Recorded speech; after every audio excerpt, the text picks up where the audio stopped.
Y'all about ready? All right. All right, we're going to go ahead and get started. We had a pretty rough night last night here in Escambia County. I want to go over some of the details regarding what happened. I also have with me Commissioner Lumen May from District 3 for a comment as well. We had two individuals killed last night in a drive-by shooting at Wedgewood. I'll kind of go over the timing between 7 and 8 last night at the Marie Young Community Center in Wedgewood. And I think I got a picture of where that is.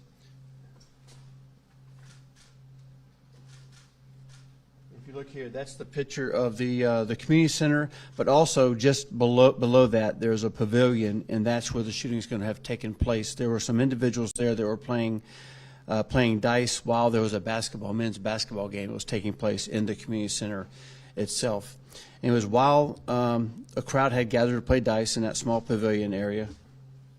Right there, a white car pulled in behind that. It was a white Hyundai Sonata. This Sonata had been reported stolen from the Pensacola Police Department about 1 month ago. And it was this car pulls up, drives by one time, comes back, stops, and then three males get out and exit that car, one with a longer gun, assault type rifle, and two with handguns. And then they aim towards a number of people, a group of people that were in that small pavilion area there playing that dice game. I have a picture here of some of the surveillance. We have some surveillance. This is just a kind of a dark look at it, but this is as the three individuals had just left the car and they're heading towards that pavilion area where there are some men and one child playing dice. There are a total of 7 victims. 2 victims are deceased. The deceased victims are 21 years old and 24 years old. The others are a 23-year-old, a 22-year-old, a 27-year-old, a 29-year-old, and unfortunately an 11-year-old. I will tell you that the white car that they pulled up in has been recovered. That is this car here. That white Sonata is the one here that we have recovered, and we're obviously processing this. Now is the time that we talk about we need help from the community. Now is the time that we say this is unnecessary violence. This can't happen. We need to talk to our children. We need to talk to our schools. We need to talk to our clergy. We need to talk to people and say this is unnecessary. But you know, it's also time to talk about personal responsibility, because the people that are responsible for this are the 3 people that are in this picture right here. These 3 are responsible. There's one more that stayed in the car in the driver's seat of that white car so they can make a quick getaway. But let's talk about personal responsibility. Let's talk about the community involvement. Let's talk about why this took place. Let's talk about the fact that someone knows who these 3 people are. Someone knows where these people stayed last night. Someone knows that there was a white car that they've been driving. One of them had been driving. Someone knows that. And when I talk about personal responsibility, I'm not just talking about the ones that pulled the trigger. I'm talking about the ones that knew about this, that knew about it beforehand, the ones that knew about it after the fact, the ones that are helping them, the ones that loaned them a car, the one that helped them steal a car, whoever stole the car, all of these things. I'm talking about the family that noticed a white car that they had never seen before right next door or parked in the back. And they're thinking, you know, what's going on with that white car? And give us a call. That's what I'm talking about when I say personal responsibility. Because, yeah, we can do all the mentorship programs in the world, and we do. I have Commissioner May here with me, and he does a ton of mentorship programs, a ton of athletic events. Because when we had our roundtable, gun violence roundtables a couple years ago, everyone said, oh, we need more things for the kids to do. Well, there are things for the kids to do. But there's still these people that are out there that are just destroying our neighborhoods. 7 people were shot. 2 of them were killed. One of the people that were shot was 11 years old. Now, talking about the community working, talking about the community helping us out, talk about personal responsibility, community responsibility. Let's talk about the fact that there was a mother that will not let her child talk to law enforcement. That was there. There's a witness at this situation, and they would not let her talk to law enforcement. Let's talk about the fact that there have been shootings we've had where no one knows anything about anything. No one knows who did it. Yet somehow, oddly enough, there's retaliation. So someone knows, and they don't care to talk to us. They don't care to talk to anyone. There are families that know what's going on. And if we don't embrace our kids from an early age, if we don't embrace them now and say, hey, I think you're going the wrong path, this is going to continue. That's just me talking, because we've seen this sort of thing. These are the conversations that we're going to have. I do want to turn it over for a second to Commissioner Lumen May, who has a comment or two. Commissioner? Thank you, Sheriff Simmons. First, let me just thank the sheriff and Escambia County deputies in Escambia County law enforcement. They reacted quickly. As always, they have put safety as the #1 priority. And so I've had the opportunity to work with the sheriff and Chief Leiter and Ronnie Rivera and Lynn Wiggins. And I want to tell you, the Escambia County Sheriff Department, kudos to you. We certainly appreciate it. And Sheriff, thank you. Because the work that Sheriff Simmons is doing is not just reactionary after a shooting. It's the Blazer program. It's the night out. It's been a part of all of our youth programs. So I want to thank the sheriff.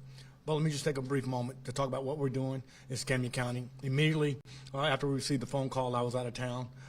Our community center manager, Leroy Williams, reacted, has worked with law enforcement with our camera system and providing them all of the information that he can possibly give them. The Marie Young Center is operated under an agreement with the Neighborhood Association, which means that many of our centers allow for the neighborhood associations to operate and run programs for the good of their communities. We certainly don't negate that it is an Escambia County facility. With that being said, we have closed the facility due to the systemic problems that we've had. We are going to investigate it. We're going to make sure that protocols were followed, that security was taken, law enforcement was informed, and that our staff was informed. As of today, we don't have all those answers. Our staff has worked diligently all night and all this morning trying to find out exactly what happened, what events were taking place, who organized the events, who were the organizers, who was responsible, and what plans were implemented for the safety of the citizens of Escambia County in that Wedgewood community. Claire Long, my director, is here, and Leroy Williams. We know that kids are out of school and they were traumatized. We're going to work with Sheriff Simmons to make sure that we have counseling, grief counseling. We're going to make sure that we provide any resources to any citizen that was there that witnessed this horrific crime against citizens in Escambia County. We don't have all the details, but I will tell you we're going to get to those details. But let me just stop for a moment and say we need the community help. We can no longer be plagued by this senseless act of violence. Law enforcement cannot enforce the law unless they're informed. So I encourage people that somebody's grandchild, that somebody's father, that somebody's brother, that somebody coached this child. We can't believe that there's not someone out there with information that can bring these people to justice. We're not just calling on county commissioners, elected officials, and the sheriff department. We're calling on this community. These senseless acts of crime has to stop. So for our faith-based leaders, our civil rights leaders, all those who are engaged in youth activities, we're going to be bringing forth harder rules and regulations and working with the sheriff that will require stricter security. And so although we want our children to be able to go into parks, we want them to be able to go into community centers, we want them to be safe havens. Community centers are meant to be safe havens. It's for children who come from single-family homes. It's from children who are plagued by violence, that they expect to come on a Sunday, on God's day, to come into a community center to be safe. That's our responsibility, to make sure they're safe. But in order to make them safe, we have to hold people accountable. And so we're calling on this community. This is a sad day for Escambia County, not just for the Marie Young or the Wedgewood Neighborhood Association, not just for District 3, but for all of Escambia County when you have 7 people, 11-year-old innocent child shot, 2 young men laid to rest for something that's senseless. And so we're going to continue to work with the Sheriff Department. Sheriff Simmons and I have worked diligently with the Children's Trust to implement these cameras. We know that we need to update many of our cameras in our community centers and in our parks, in our high schools. This is nothing new. Children can't go to a high school football game. They can't go to a Little League football game in Bellevue. They can't walk in their neighborhoods off Hampton Road and off Longleaf to come into their community center. This has to stop, and we're going to stand with this sheriff and making sure that we do do everything that we can to make the citizens of Escambia County safe. And again, Sheriff Simmons, thank you for including Escambia County. Thank you. Briefly, we do just want to touch on some of the things that Commissioner May talked about. You probably know by now we're working on getting cameras. Every time we have a violent act in Escambia County, Lumen and I talk. All right, what could we have done? What can make us better? We may not have prevented the one that took place recently, but what can we do to eliminate the risk moving forward? And that's what we're doing. That's why he talked about the cameras. There are cameras at Wedgewood Community Center, but we need some better cameras, and we're going to work on getting those better cameras. We have some video, and there's some better video than this, obviously, too. We're working on getting as much information as we can that we can get it out. I do want to say that our investigators, I got called last night, obviously, and our entire investigative section went out from Commander Gilmore to Colonel Ward. All of them went out to work and help with our Uniform Patrol Division, because as you can imagine, we had a rather large group there, and we had 7 victims, and they're all going to the doctor or the hospital. They're all getting treatment, and some unfortunately were deceased at the scene. So we had a large crime scene, and they did a really good job of cording down what we have at the scene, and then also to make sure the information got out. So as you can see, the white car was recovered. These are the 3. Just a video, a snapshot of a video actually, from what the video showed us. And I do want to say before I answer questions, we had one more homicide last night that you may be aware of. We got information from Pensacola Police Department that there was someone from out of state called and said, hey, he's been talking to a friend that lives here in Escambia County, and that friend is saying that he has killed his mother. And so they relayed the information to us, and we went to that address. We saw bullet holes in the window. We knocked on the door. The son, or I guess it was the son, he came to the door. Ultimately, we were able to go inside there and find his mother was deceased. She was deceased from a gunshot wound, at least one gunshot wound, and over a dozen stab wounds. So he's been arrested. And again, I think you just shake your head at why these things happen. But, I feel like my job is to tell you all what's going on in Escambia County. And unfortunately, that means some of the bad stuff as well as some of the good stuff. So while we concentrate on the active investigation, that is the result of these 7 people being shot and 2 deceased, we will continue to work towards that. Are there any questions about either one of these 2 cases that I may or may not, or Commissioner may or may not be able to answer? Sheriff, just talking about the retaliation, do you know what they were responding to? What the retaliation was about? Unfortunately, over the last couple of months, there's been some situations where when we hear it's retaliation, we go back and say, which one of these are the retaliation? A lot of the names that are involved, the suspected names, the people that call us up as haters names, these are familiar names to us because there has been either they were victims of a prior shooting or they've been suspects in a prior shooting. And what I mentioned before was that no one seems to know anything about it, and then all of a sudden someone retaliates against the person they think did it. Instead of doing that, why don't you just tell us who you think did it, and then we might be able to put a stop to some of this stuff. I will tell you that our investigative section, specifically robbery homicide, has done a fantastic job. We were talking the other day about how many arrests they've made in the homicides that we've made here. But if you look at the picture, then you'll see that they get information like this quickly. This car has already been recovered. These are things we put out to our deputies. These are things we put out now to the public, so that we give you everything we have, so that if you have information, whether it is verified or not, you can give us a call and let us know, because all these pieces of information is processed, and then ultimately we will end up making an arrest, because they've done a very good job of doing that so far. Any other questions? Sure. You mentioned at previous press conferences the link between stolen vehicles and either drive-by shootings or vehicles that are involved in shootings. Is the sheriff's office doing anything different to try to, I guess, find suspects who have stolen vehicles, or find any type of stolen vehicle before it can be linked to one of these shootings? Yeah, if you recall, there's a couple things here. If you recall the Ayers Boulevard shooting, where the individuals jumped off the bridge, and one of them succumbed to his injuries from jumping off the bridge, that is indicative of what we're doing. We have cameras out there, so we knew that a car was stolen. We already had people that were en route, and they were up to see that car because of that camera. So this car was stolen. It was stolen about a month ago. And as I mentioned to you before, this is what they're doing. They're stealing a car, they're hiding it for a couple of weeks or a month, and then they'll use it whenever they need it. So it'll be at their beck and call, more or less. I also want to mention that last night we had a car chase involving another stolen car. That car ended up crashing into a telephone pole. 3 people were in it.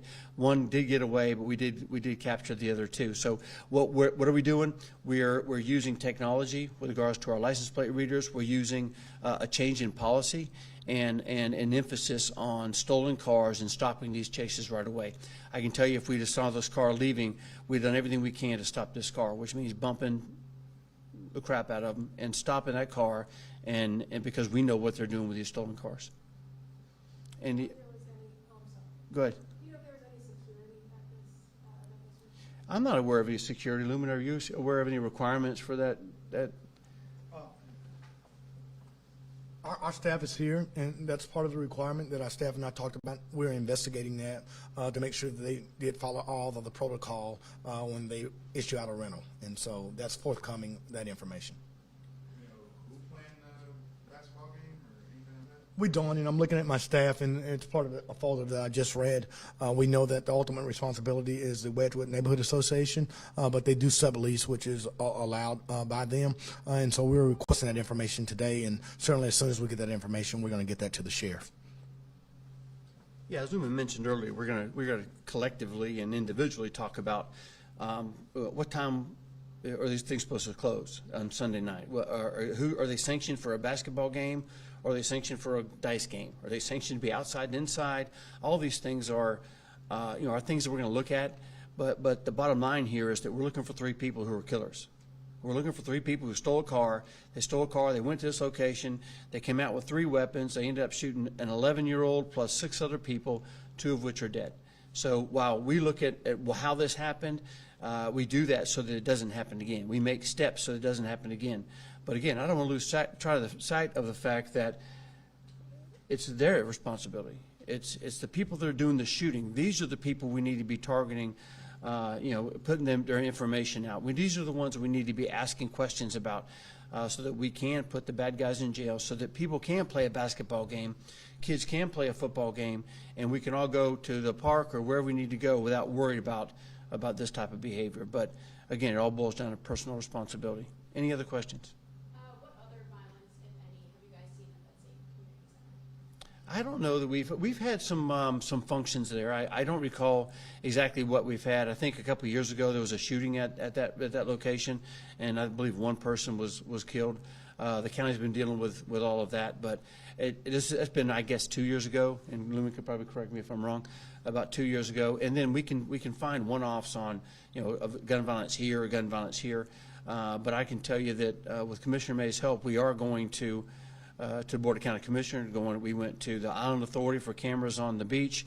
We're going to Montclair, Ayers Boulevard, Diego Circle, Massachusetts. All these places are going to get safer and safer the more technology we get there. And we continue to add deputies to the street. We continue to prioritize fentanyl. We continue to prioritize stolen vehicles. We continue to prioritize the correlation between guns and drugs, and our guys are doing a very, very good job at that. Anyone else have anything? All right, that's all the information we have right now. As we get more, we'll certainly post it. At this point, we're just asking if the public has information to please let us know, because we can sure use all the information that we can get. Thank you very much.